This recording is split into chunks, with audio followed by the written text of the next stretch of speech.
My name is Linda Poland, and I have the honor to be a part of coming to the McKinney Center to play.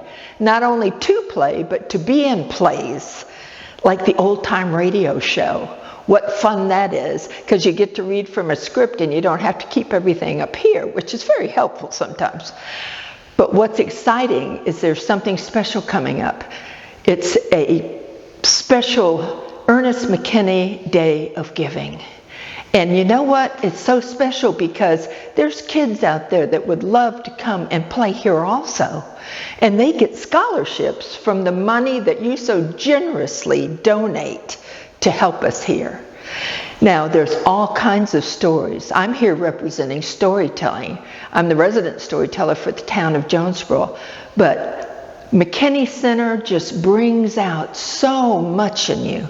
There's so much creativity here, you just feel it when you walk in. And you meet all kinds of wonderful people. So you should come and play with us, really. I'm going to share a story. I haven't told it in a while, but I probably got this story 20 years ago. But it's a keeper. And it's called Elizabeth's Finery. It was taken from an oral history interview, and it was taken place about, 1910. And the story goes like this. I had a doll once, but it was a different kind of doll. I had rag dolls that my mama made me from scraps, but this doll was different. She had a beautiful porcelain face, and when you laid her back, her eyes closed, and when you brought her forward, they popped open. She was soft so I could still hug her and cuddle her, but her hands and her feet were made out of porcelain also. I was 10 or 11, about the age you would give up dolls. But this doll was different. She was older. She was sophisticated. I called this doll Elizabeth. Now, our farmstead was about 5 miles from the next farmstead. So I didn't really have playmates, but I had Elizabeth. And my mama had taught me how to sew. She had the quilters come to our house about once a month. They kind of rotated around. And I used to love to help, because if I helped get ready for the quilting and cutting up those little pieces of bread and putting something on them that tastes good, I would get the scraps left over from the quilting. And I could make more clothes for Elizabeth. Well, in the day that the quilting was at our house, I'd help get everything made, and then I would slip under the table, because there was always interesting conversation. Some people called it gossip. Just about everybody made it because they didn't want to be the ones that the other ones were talking about. But I heard a lot of good stuff. But I could never repeat it, or I'd give away my hiding place. But at the end of the day, I would get some beautiful material. And then I would run to my favorite book, the Sears and Roebuck Wish Book. And I could look in there and see all the styles of the day that were going on. And so I made clothes for Elizabeth. She was probably one of the best dressed dolls in our community. Well, one Sunday we went to church. And when we went to church, there was a lady there that I had never seen before. My grandmother said she had been off for years and had married a wealthy gentleman. Well, I didn't care about any of that. I cared about what she was wearing. She was wearing a watermelon-colored dress, watermelon-colored shoes, and her pocketbook was even the color of watermelon. And she had a big, sassy-looking hat on her head. And guess what? It was the color of watermelon, too. I was fascinated with this lady. Every Sunday, she would come in another stunning outfit. Well, I wasn't always happy about going to church, but now that this lady was there, I couldn't wait to see what was next. All summer long, I copied some of the clothes that she made. she wore, and I made them for Elizabeth.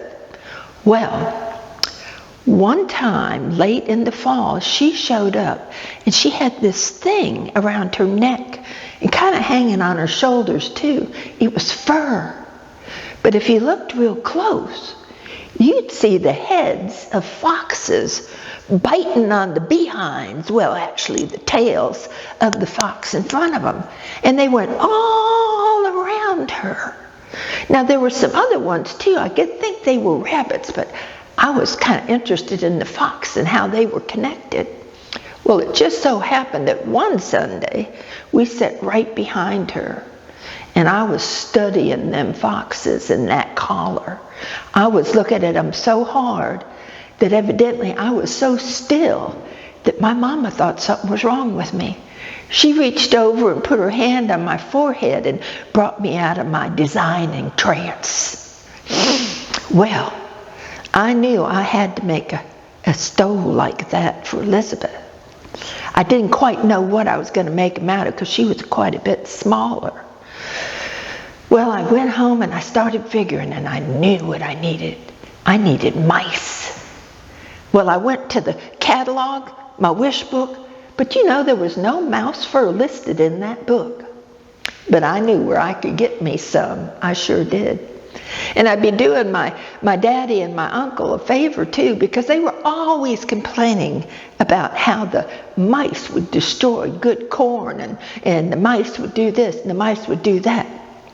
So I made a plan. I had to think it through because I couldn't just use traps, because traps would squash the heads of the mice, and I needed them whole. So I finally found out what I was going to do. I ran upstairs to Uncle Max's room, and I emptied out all his cigars, and I took his wooden cigar box, and I went down and I got some different things of bait that I thought mice might like to eat, and I went out to the barn. I went back and got Elizabeth because, of course, this was all for her, and I needed her company. And I set up that cigar box with a stick, and I sprinkled some corn under it, and I put some cheese, and I took and got some baling twine, and I tied it together and went all the way back behind the hay bales. Well, it took a long time. It was 2 days before we even got our first mouse, but we finally got one. And then I got another one, and another one, and another one. Well, I put them all in a sack, and I went out and I dunked them in the water trough. It wasn't what I really wanted to do, but I knew mice were not our friends in the barn. And it kept them whole. Well, after I dried the little guys out and everything, I did something I wasn't really looking forward to doing. I separated those mice from their fur. Now, I had seen my Uncle Max and my dad when they would do foxes and raccoons and everything. And they would use boric acid and salt. So I was out on the workbench, and I did all those little mice and their skins and did boric acid and salt. And then I found the very smallest little nails I could. And I went out to the side of the barn, and I reached up as high as I could, and I tacked those little mice up on the side of the barn.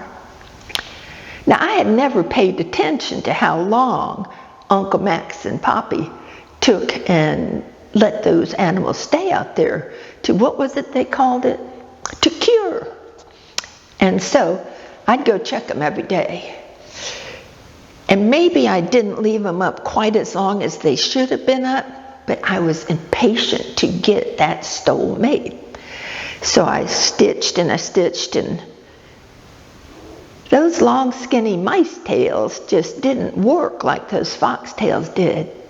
And so I finally figured out that I would use them to strengthen the stole. And so I wove those tails in and around and attached them all. And I had those little mice bite on the rear end of the other mice in front of me. They were so cute. And I did that until I had a nice stole for Elizabeth. And I put on her dress, And I dropped that stole right down, and it laid perfectly on her shoulders. Well, I took her to church, and everybody kind of oohed and ahed about it. And it was just wonderful. I was so proud. I took her to all the social circles that we had in our little community. And you know, they did have a little bit of smell to them, but nobody mentioned it in Elizabeth's social circles, so I didn't either. And we had so much fun. Well, it was getting on to spring, and the lady at church, as she moved around her beautiful fur stoles, said it was time for her to put them in the cedar closet with her pillowcases. Well, I didn't hear the cedar closet part. Of course, we didn't have one in our house anyway, but I knew where Mama kept her good pillowcases. So I went in the hallway and I pulled out that bottom drawer, and I found those pillowcases. And I picked the best ones because Mama only used those for company. And we didn't have too much company, so I thought they'd be safe and sound. And I carefully wrapped them up in those pillowcases. I put them in that bottom drawer, and then I forgot about them. Well, come August, and it was a hot one. It had been heating up in our house like you wouldn't believe, even with all the windows and the doors open. My mama found some. My mama found my stole fur by the smell of them. And she came hollering out on that back porch, and she shook that, "What the devil is this?" Well, I tried to explain to her that they were Elizabeth's mouse fur. Well, she could have cared less. And you know what? My hide got a better tanning than I did on those mice. And she threw away Elizabeth's stole, and I was forbidden to hunt mice ever again. And that's my story, and I'm sticking to it.